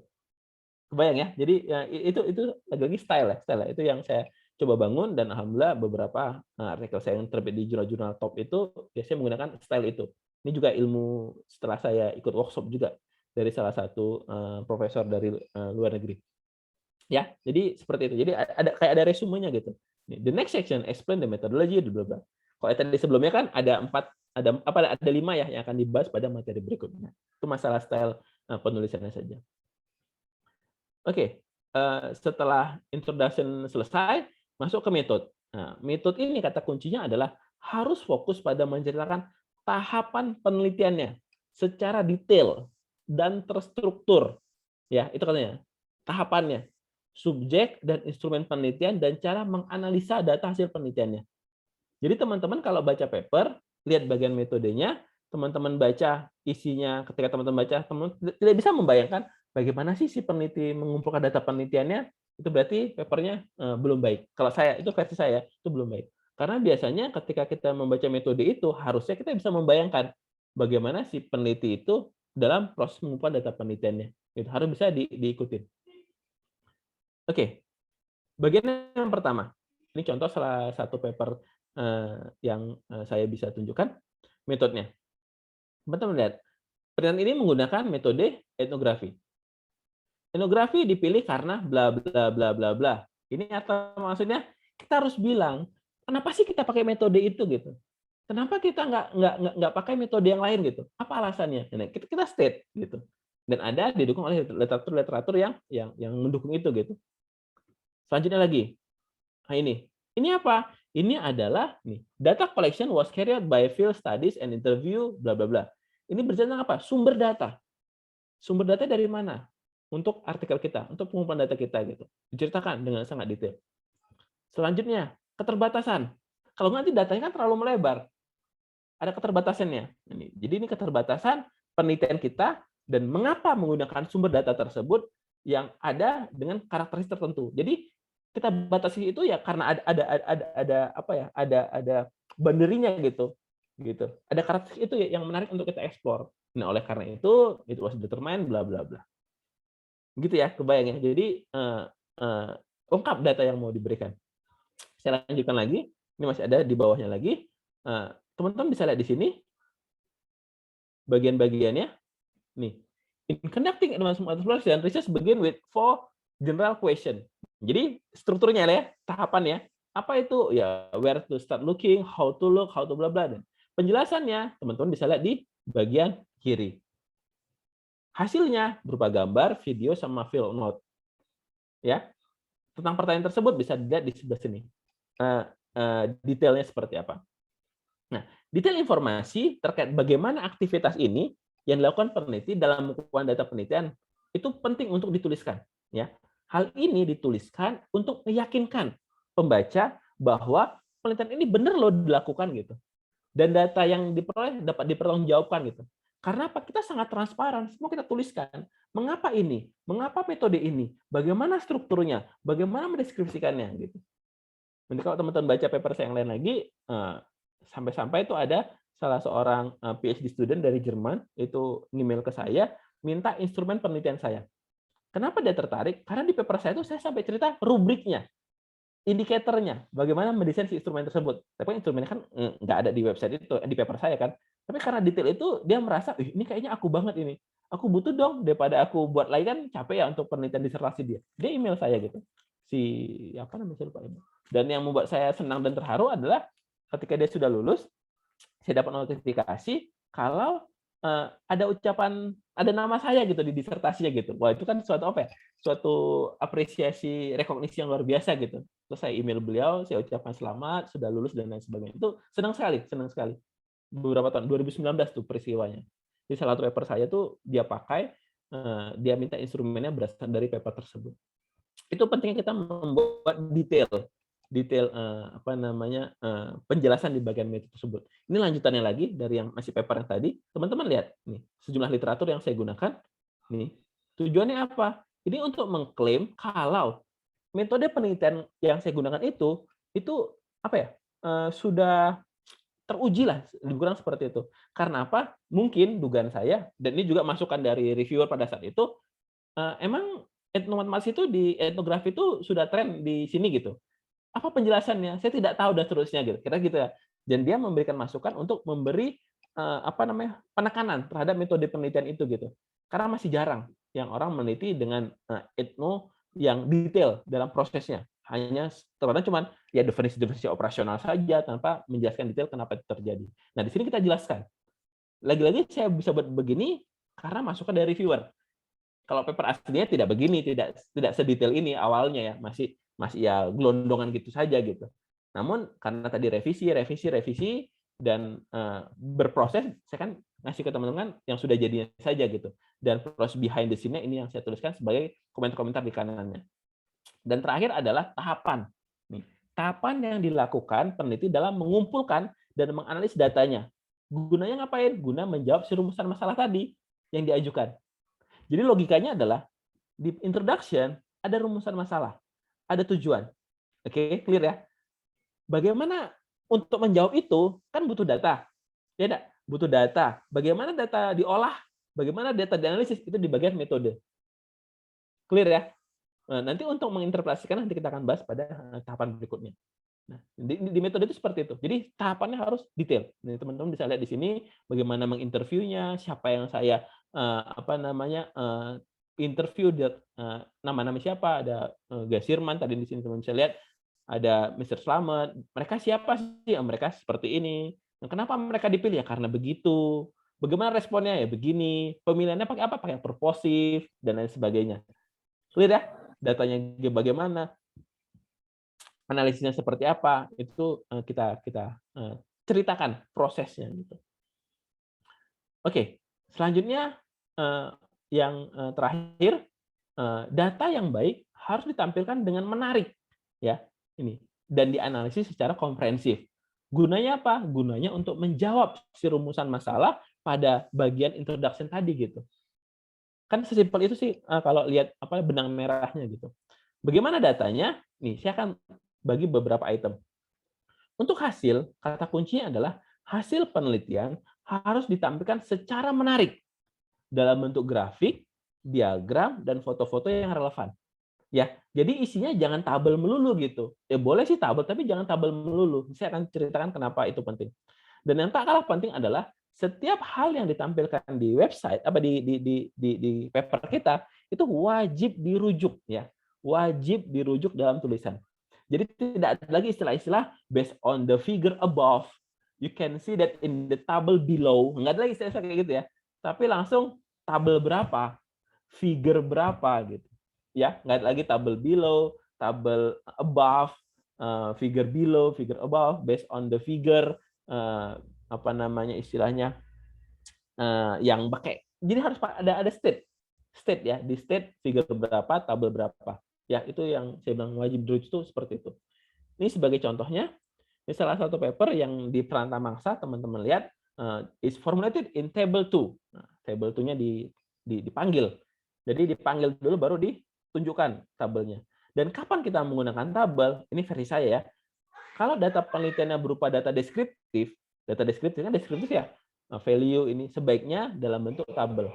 Karena tidak mungkin kita buat seperti ini dalam bentuk grafik atau histogram kan hampir tidak bisa gitu kita buat seperti ini kan ya. Dan kalau data berbentuk deskriptif untuk meresume-nya saya sarankan pakai tabel. Ya, clear untuk tabel. Yang kedua adalah gambar. Ini teman-teman bisa lihat di sini. Ini adalah yang figure 1, display figure 1. Terus ini juga aktivitasnya ya, yang ini yang di Papua, yang kiri itu sama proses pembelajarannya. Teman-teman bisa lihat. Bagi saya, data penelitian yang berupa aktivitas dan temuan yang representatif. Kalau di paper saya yang Pranata Mangsa tuh ini yang mahal tuh ini. Maka ini tuh kalau teman-teman lihat di website-nya JMA itu ini dijadikan cover. Dijadikan cover di daftar isi paper saya gitu. Karena emang ini yang saya jual tuh. Ini membuat desain ini gitu. Bagaimana merangkum si modeling tadi dalam bentuk namanya Well of Pranata Mangsa gitu. Nah, ini representatif dalam bentuk gambar dan terpenting ada kualitasnya. Itu harus yang high definition atau resolusinya tinggi gitu. Kan gambar harus tajam, jangan kabur-kabur. Kayak lembar jawaban siswa itu cuma difoto, ada fotonya miring, hitam putih lagi, geser-geser gitu ya. Usahakan di-scan. Itu lebih bagus. Nah, kalau ini yang sebelah kanan itu malah kita pakai Corel kemarin tuh mendesainnya. Jadi benar-benar yang tajam gambarnya. Bukan capture dari mana tuh bukan gitu. Karena emang kita meng-create sendiri gitu. Ya. Nah, itu yang penting untuk data berupa gambar. Dan berikutnya nih, ini contoh student worksheet. Teman-teman bisa lihat, nih figure 2 di represent figure 2, ini figure 5. Kata kuncinya adalah teman-teman bisa lihat di sini lembar jawaban siswa ini kan yang kita desain ya, dapat dibuat dengan gambar-gambar yang menarik gitu. Kan cakep ya. Jadi jangan teman-teman tuh pas ngajar tuh buat lembar aktivitas siswa kalau yang itu yang hitam putih lah misalnya atau ya gambar-gambarnya pakai insert word yang gambar ya kurang menarik lah gitu. Kalau seperti ini, siswanya juga seneng. Kalau teman-teman submit ke jurnal, jurnalnya pun, ini cakep banget itu. Ya enggak? Jadi interesting sekali gitu loh. Jadi buat gambar yang menarik dan kualitasnya itu yang high resolution gitu, yang tajam gitu loh. Nah, untuk hal seperti ini, teman-teman bisa gunakan mahasiswa gitu, atau kolega yang jago desain gitu. Misalnya kita nggak bisa ya, saya pribadi juga terus terang saya juga nggak pandai membuat bisa sampai secantik ini gitu. Ya kita ya kolaborasi gitu. Jadi kita kita bisa hire mahasiswa atau hire kolega yang punya style desain. Ini salah satu paper anak bimbingan saya yang penelitian pendahuluan tesisnya beliau ini preliminary research-nya. Dia menggunakan wayang sama cerita Mahabharata untuk mengajarkan himpunan. Ini sudah publish papernya dan cantik banget. Itu di luar ekspektasi saya. Saya pengennya begini, tapi dia bisa menerjemahkan apa yang saya mau dengan hasil yang luar biasa bagus. Oke, ini contoh paper lagi. Ini sama present in figure 3 harus ini baru dipanggil. Apa yang menarik di sini? Nah, kalau data penelitiannya menunjukkan perbandingan ya antara sejumlah variabel guna melihat mana sih yang lebih baik, mana yang lebih tinggi gitu ya. Penting nggak angka-angka 207, 2,2 penting nggak itu bagi teman-teman? Bagi pembaca, saya rasa tidak penting.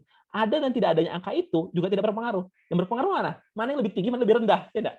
Kalau di classroom, laki-laki kan ada warnanya, male itu lebih tinggi. Itu kan yang lebih penting untuk menceritakan hal tersebut.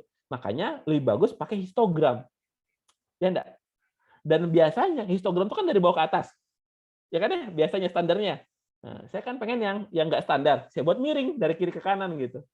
Itu masalah style saja sih. Dan alhamdulillah ya di approval di sini. Dan kalau teman-teman tahu, versi asli paper ini, kalau saya tidak salah, itu saya buat full color. Jadi warna hijau sama merah, merah sama kuning gitu, benar-benar kontras warnanya. Namun ya lagi-lagi kita kan hanya seorang autor ya, final designer tetap di editor jurnalnya gitu. Nanti jurnalnya memakai hitam putih gitu, makanya jadinya warnanya cuma abu-abu. Kalau saya tidak salah aslinya itu warnanya full color, karena emang menarik jadinya kan, warnanya dibuat berbeda. Ya, jadi tapi kalau teman-teman mau melihat peningkatan atas satu treatment ke treatment yang lain, kebetulan saya tidak ada contohnya, jadi saya tidak buat. Pakai grafik itu lebih kelihatan daripada pakai tabel.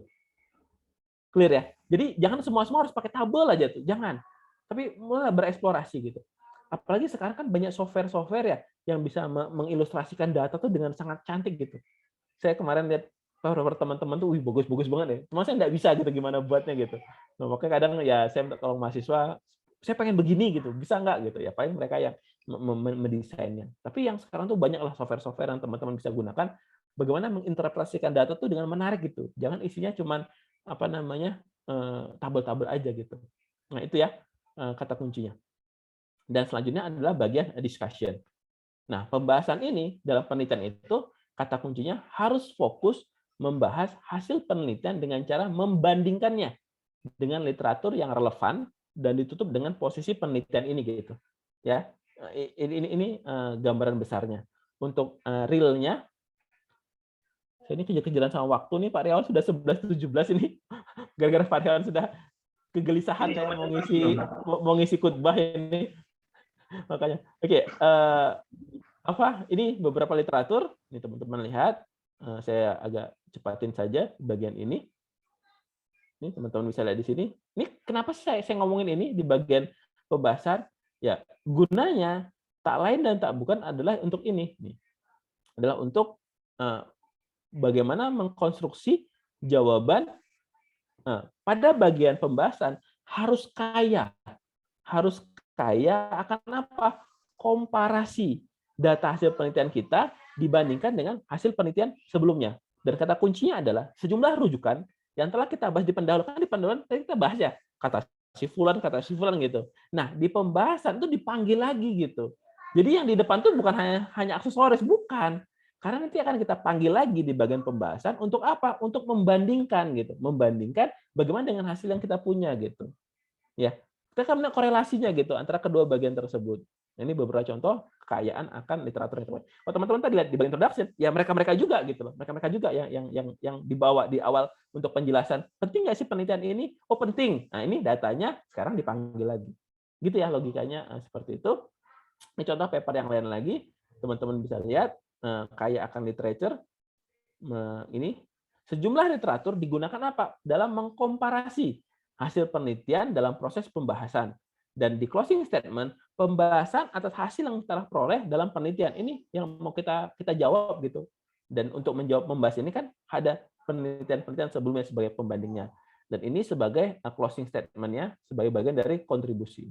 Paragraf terakhir, bagian bahasan yang merupakan pernyataan penutup. Bagaimana posisinya gitu. Therefore, the result of the study can be used as the basis. Jadi ini kontribusinya sebagai basis for devising a collaboration mathematics learning model via group consulting with the AMS, traditional students, mathematics, and CIT. Ini salah satu paper saya yang lain lagi. Begitu ya. Ini paper terakhir dan ini yang tadi tentang anxiety itu. Ini kenapa saya tampilkan seperti ini ya karena ini bagi saya sangat apresiasi karena ini artikel pertama saya yang tembus di jurnal yang terindeks di SSCI, Social Science Citizen Index atau WOS, atau jurnal yang memiliki impact factor gitu. Kapan-kapan kita belajar lagi mungkin tentang bagaimana tembus ke WOS ya. Kalau tadi kan masih Scopus, Scopus Q1, Q2, Q1, Q4 kan sudah bisa gitu. Sekarang naik kelas masuk ke jurnal yang WOS yang memiliki impact factor. Tapi ya harus sabarnya luar biasa gitu. Kenapa? Teman-teman lihat di sini, paper saya itu accepted 22 April 2020. Ya, 22 April 2020. Terbitnya kapan? Baru kemarin, September 2021. Jadi setahun setengah sendiri tuh nunggu sejak accepted sampai terbit gitu. Ini luar biasa perjuangannya. Jadi kira dari saya, Pak Dewan, dan kepada Bapak Moderator, Pak Muhammad Nurtanto, terima kasih. Kita buka diskusi atau langsung disudahi juga tidak apa-apa karena kayaknya Pak Dewan mau segera sholat Jumat. Assalamualaikum warahmatullahi wabarakatuh. Waalaikumsalam warahmatullahi wabarakatuh. Baik Pak Ruli, sangat luar biasa dan detail dari apa yang dibahas berdasarkan pengalaman dan poin-poinnya sangat mudah untuk ditangkap. Kita masih punya waktu untuk 10 menit ke depan dan saya sudah menyampaikan pada Pak Riawan untuk khutbah Jumatnya nanti bisa disesuaikan dengan waktu yang tersedia. Baik, untuk teman-teman silakan untuk menyampaikan pertanyaan, boleh raise hand atau langsung menyampaikan, boleh, silakan. Apakah ada yang ingin ditanyakan? Atau jangan sudah sangat detail sekali yang disampaikan oleh Pak Ruli? Saya, kalau belum ada Mas. Ini pertanyaannya langsung dari yang punya hajat. Baik Pak Yatna, silakan untuk disampaikan secara langsung. Dan dari WCP-nya langsung yang bertanya nih, takut saya jadinya. Terima kasih Pak Ruli, Pak Nurtanto. Wah, ini jadi cukup banyak ini pencerahan. Dulu waktu di UMP itu Pak Ruli, saya penasaran sebenarnya ketika memberikan coaching ya. Sampai saya tanya kapan ada itu, tapi akhirnya saya belum pernah masuk di ruangan gara-gara Mas ditabrakan dengan coaching juga gitu. Yang pertama ini Pak Ruli, dari judul Pak Ruli, saya masuk orang yang sulit membuat judul yang menarik gitu ya, mungkin karena judul yang biasanya di mindset saya itu judul-judul yang biasa-biasa, yang mungkin kayak mirip-mirip judul skripsi maupun tesis kayak gitu. Nah, mengemasnya ini, saya sampai pernah nanya Pak Nurtanto, piye gitu ya, menjudul menarik. Tapi belum punya gambaran ini loh judulnya gitu kan. Jadi karena saya ketika membaca artikel itu judulnya simple, kemudian kok enak dibaca gitu. Jika membaca pun juga sudah sedikit ada gambaran gitu, tidak bertele-tele itu yang pertama. Yang kedua literatur review Pak Ruli. Jadi tadi kan di bab 1 mungkin pengantarkan biar ada gapnya itu ya. Kemudian nanti di pembahasan pun juga akhirnya dipanggil lagi tadi itu. Itu cara membuat atau mencari literatur review yang mudah itu kan karena itu butuh membaca gitu ya, membaca banyak gitu. ada nggak trik yang cepat gitu biar apa kita bisa, oh ini cepat ini nih gitu ya, karena kalau membaca banyak itu kita, wah ini habis untuk baca nggak jadi-jadi papernya gitu ya.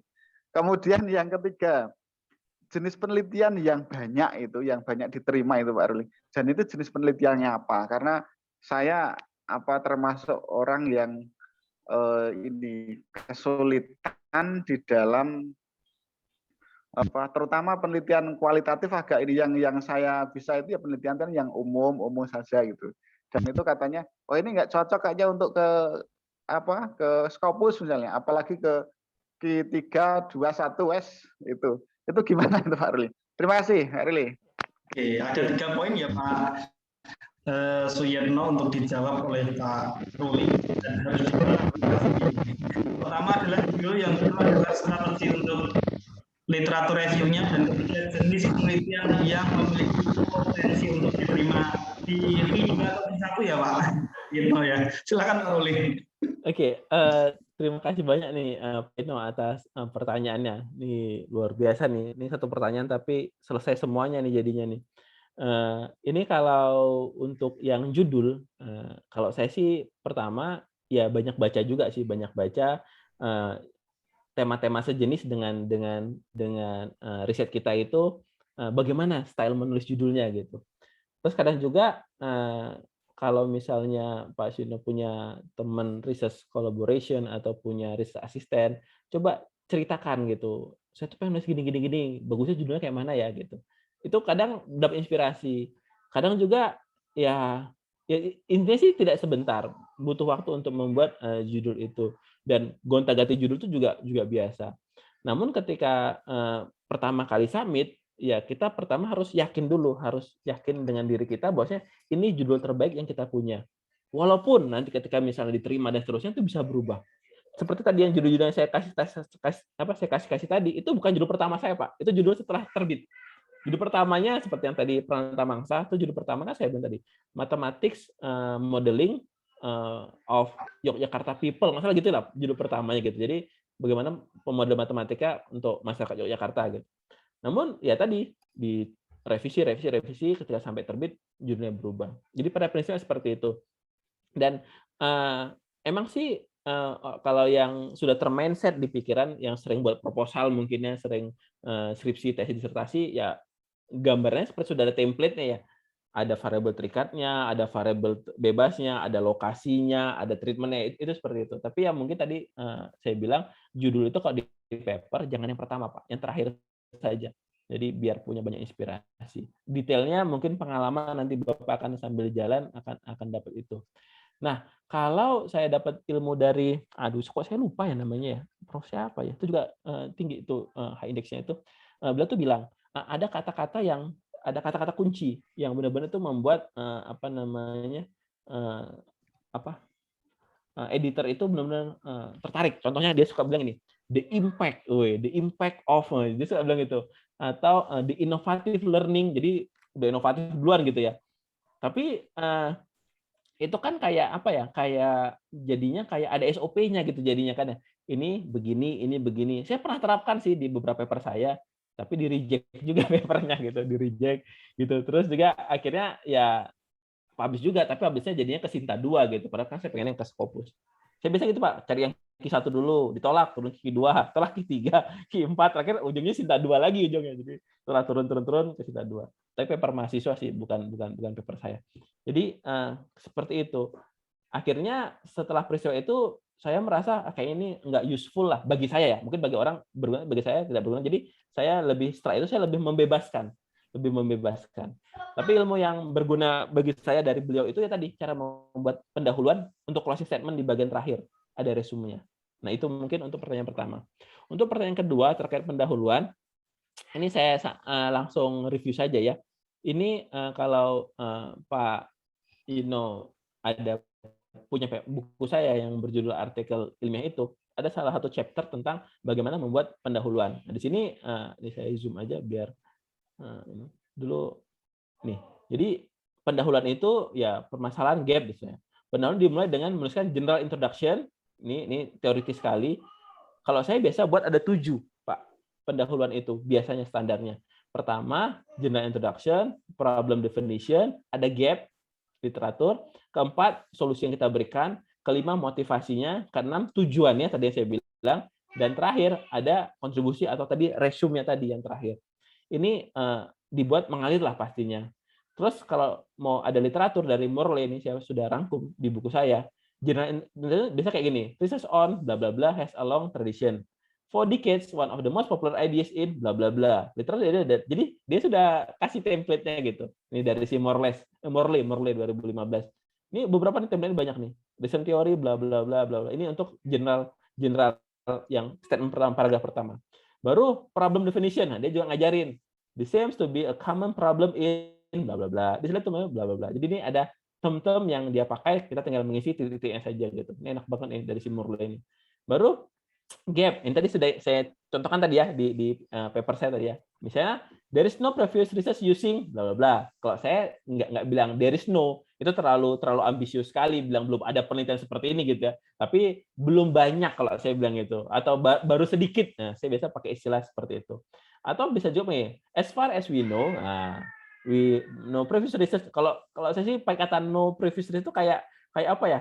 Kayak saya itu sudah baca sampai ribuan paper gitu, sampai belum ada yang saya terlalu ambisius kalau itu. Jadi saya biasa menggunakan a few atau baru sedikit lah gitu. Nah, jadi ini beberapa kalimat-kalimat. Nah, ini however, nah ini yang sering sekali saya gunakan. However, nah, jadi ada yang belum. Di mall itu dia jelaskan itu. Nah, ini solusi. Nah, solusi yang kita purpose gitu. One of purpose to solve. Nah. Jadi saya jarang bilang the one purpose, the one solution, enggak, pasti one of atau an alternative approach. Jadi saya sebagai alternatif itu itu biasa istilahnya saya pakai. Tapi teman-teman bisa menggunakan macam-macam nih yang seperti ini. Kalau Pak Aryawan kayaknya sudah punya deh buku ini, kemarin saya kasih ya pas acara kita pelatihan kemarin ya. Jadi seluruh peserta enggak, Pak Aryawan tuh narasumber, maaf, enggak salah. Pak Aryawan narasumbernya. Peserta yang kemarin saya kasih di kelas saya, di grup kelas saya itu saya kasih semua satu-satu buku ini. Ini ada beberapa. Bisa cari di mana ya Pak Ruli? Oh, nanti bisa WA saya aja Pak, nanti saya kirimin. Mau berapa puluh sampler Pak? Berapa puluh buat teman-teman WP. Kalian promosi nih. Ini studi motivation, ini gini-gini kata-katanya. Baru nih the aims and objective. Nah, teman-teman bisa pakai istilah apa? The aim of this work, terus the aims is to investigate the overall, lebih ke sini. Ini saya buat seperti ini. Ini teknisnya ya, ini teknisnya. Tapi kalau general lecture-nya seperti yang saya tadi bilang gitu. Nah, kalau mau lebih detail lagi, ini saya kasih studi kasus. Jadi di buku saya itu selalu saya kasih studi kasus. Dan buku ini saya tulis, paper saya yang di Helian itu masih proses. Jadi ini kalau sempat paper itu nggak keterima, mungkin malunya luar biasa nih. Karena saya sudah cerita di sini cara buatnya gitu. udah pede banget dengan cara ini pasti berhasil kan? Sama nih judulnya kan. Setelah direvisi pastinya. Jadi ini buku ini sudah terbit duluan, padahal papernya belum rilis gitu. Jadi pede banget gitu ya. Jadi kerangka penulisan nih, gini caranya Pak. Substansinya. Jadi saya buat grand design-nya, ini gap-nya seperti ini, motivasinya apa, tawaran solusinya apa, kontribusinya apa. Nah, jadi saya sudah ceritakan di situ cara ininya. Jadi ini kalau lihat chapter satunya malah saya sudah state gitu. Saya sudah state nama jurnalnya. Ini saya benar-benar saya bedah tuh buku paper itu gitu. Istilahnya proses kreatif di balik itu nih. Sebagai contoh, saya bilang, ketika penulis, saya kan akan melakukan penelitian dengan judul ini kan, bla bla bla, yang disubmit di jurnal Helian, terindeks Scopus Q1. Baru disubmit doang ya, belum diterima ya, belum disubmit. Tapi ya doa juga kan ya, doa. Dan alhamdulillah kita papernya rilis lah, jadi nggak malu-maluin lah. Saya tulis bagaimana poin-poinnya, basic knowledge-nya, sampai saya buat grand design, konstruksi risetnya, item-itemnya, baru per item. Jadi saya bilang kalau buat seperti ini Pak. Kalau membuat paper itu, jadi dikembangin sampai sedetail itu. Dan seperti saya bilang tadi, jadi pengalaman saya nulis itu ya saya tuangkan di buku ini. Ya harapannya bisa memberikan kontribusi lah buat teman-teman yang mau belajar tentang bagaimana menulis versi saya gitu. Nah gitu kira-kira Pak. Termasuk tadi yang pertanyaan terakhir masalah literatur review, bagaimana cara mengininya. Nah Kalau Bapak tanya itu, saya buatnya seperti ini, Pak. Cuman agak kejam sih. Cuman ya, nah nih, saya tuh punya database, Pak. Saya punya data Excel. Yang Excel itu adalah rangkuman dari paper yang sudah saya baca. Nah, jadi kalau di paper ini ada nomor, nama penulisnya siapa, juga artikelnya apa, tahun berapa, nama jurnalnya, subjeknya, ini metodenya, hasil penelitian, ini saya sudah rangkum. Dan saya punya database. Karena ilmu saya kan cuma itu saja, Pak. Saya bisa cuma RME, saya bisa cuma matematik. Makanya ketika saya baca paper terkait hal itu, saya langsung rangkum. Dan saya punya ratusan, Pak. Ratusan seperti ini gitu. Jadi ini gabungan model dari sisi materi, dari kemampuan, dari saya punya database-nya, Pak. Gitu. Jadi ketika saya butuh ya saya tinggal panggil kembali saja gitu. Dan ini kan juga bukan pekerjaan sehari 2 hari, Pak ya. Jadi saya punya koleksi. Nah, maka dari itu saya bukan nggak punya waktu untuk mempelajari hal lain gitu. Misalnya, Pak Ruli, ada nggak literatur tentang lesson study misalnya? Ya saya nggak concern di situ gitu. Tapi kalau ngomongin tentang RME, tentang etno, wah saya bisa punya banyak literatur tentang hal itu. Dan saya sudah membaca dan saya sudah merangkum. Jadi saya kapanpun saya tinggal panggil mau yang terbaru, topiknya apa. Itu sih yang saya lakukan biasanya, Pak. Kalau kita nggak punya waktu, suruh anak-anak yang ngerjain, Pak. Mahasiswa kasih 10 paper, silakan review gitu. Kita kasih flowchart-flowchartnya, mereka tinggal ngisi gitu. Nah, itu lebih bisa mengurangi waktu kita gitu. Itu kira-kira Pak gambarannya. Oke, terima kasih Pak Ruli. Tentu masih banyak pertanyaan yang ditahan oleh partisipan, tetapi terpaksa harus dihentikan sampai ini dan agar menjadi PR untuk WCP di pertemuan ketiga ya Pak Suyatno ya. Jadi mohon maaf sekali untuk partisipan yang lain untuk pertanyaannya tidak bisa dijawab hari ini dan itu akan menjadi PR dan agar di WCP ketiga dapat bertemu lagi. Karena memang waktu juga ya, hari ini hari yang sangat agung, yang sangat baik sehingga kita harus menjalankan aktivitas yang lain. Sedikit penutup dari saya dan terima kasih pada Pak Ruli Karitas Indra Prahmana yang sangat luar biasa, pengalamannya juga sudah dituangkan buku dan itu benar-benar keyword-keyword yang itu eye-catching banget lah, poinnya dapat. Dan banyak sekali yang sudah message belinya di mana, saya mau kan gitu ya. Itu nanti tantangan tersendiri dan agar bisa yang lain mendapatkan buku. Poin pentingnya untuk pertemuan di WCP kedua ini, yang pertama adalah kali pertamanya itu adalah amati teori modify, itu adalah strategi yang paling tepat. Bagaimanapun nanti improving itu berdasarkan pengalaman ya Pak Ruli ya. Tidak mungkin sekali menulis langsung mendapatkan ikan paus yang sangat besar. Itu butuh jatuh bangun yang sangat besar. Kita bisa menikmati rasanya manisnya itu setelah H-indexnya 17. Selanjutnya yang lain metode pendahuluan, metode hasil dan pembahasan itu menyesuaikan dari pengalaman paper-paper yang telah dibaca. Dari sana nanti akan improving itu akan diperoleh. Mungkin itu dari WCP yang kedua, Bapak Ibu semua yang hadir hari ini, terima kasih banyak dan nantikan untuk WCP ketiga. Terima kasih atas kebersamaannya. Saya tutup. Mohon maaf bila banyak salah kata. Assalamualaikum warahmatullahi wabarakatuh. Waalaikumsalam. Oke, terima kasih Bapak Ibu semua ini yang sudah berkenan hadir sampai bertemu di WCP yang saya ketiga, tentunya dengan narasumber kita ini Pak Ruli. Nanti informasi waktunya akan kita capri langsung ke BA masing-masing ya, karena ini spesial edisi. Gitu Pak Ibu, ada tambahan? Ya mungkin Pak Ruli, yang ketiga nanti kita kasih papernya Pak Nurnanto ya. Kita kasih paper yang nggak tahu, yang nggak jelas itu mungkin nanti di saat Pak.